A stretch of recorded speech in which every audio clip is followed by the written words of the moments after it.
Now I'm going to tell you a little story about my first cow elk that I shot. We got up late one night up to our elk hunting area, and as we were coming in, it was really snowy, and we were slipping and sliding on the road. And I look up ahead, and we see 3 or 4 cow elk running up ahead of us. So my friend got out, and he went over and he got a shot, and he shot a nice cow. Well, we got that cleaned and put it in the back of the truck, and we took it down to camp, and it was great. We already had an elk. We weren't even in the camp yet. So the next morning we slept until about 10 o'clock.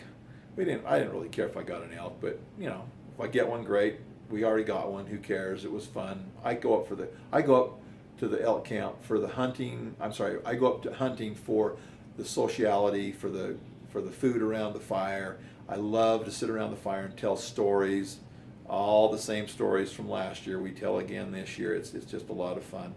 And I like to bring up sardines, mustard covered sardines, and put them on crackers and have people try them and eat them. They're just great.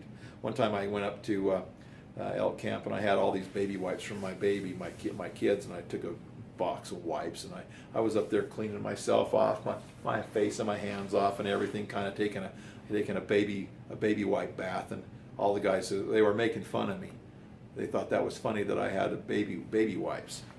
But the next year they forgot where they learned how to bring baby wipes, and they brought baby wipes themselves, and I didn't say anything, but they made fun of me the year before, but the next year they had baby wipes to keep clean with. It was great. But anyway, going back to the cow. My first cow that I shot, I always thought to myself, if there's an animal running at me, eventually it's going to see me and it's going to dart the other way.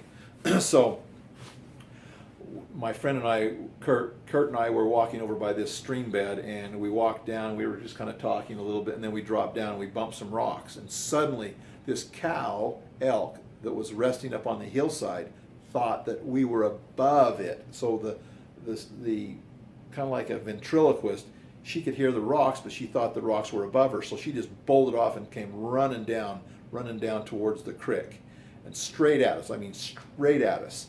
And so I got my gun up and I'm ready. I took it off safety, and I waited and I waited and I waited, and I knew she was going to turn. And as she came, she was coming right directly at us. I'm thinking, my friend's worried that she's going to run over us and I haven't shot yet. But I'm just calmly waiting, and as soon as she turned side to me, boom, I shot her within 10 yards. Shot her right there in the side. And then he shot her also. He thought I had missed her, so he shot her also. She landed in the water, and we got an elk. And he says, "Aren't you going to shoot her?" And I already shot her, and I didn't want to shoot again because I knew I got her right in the ribs. She ran into the creek.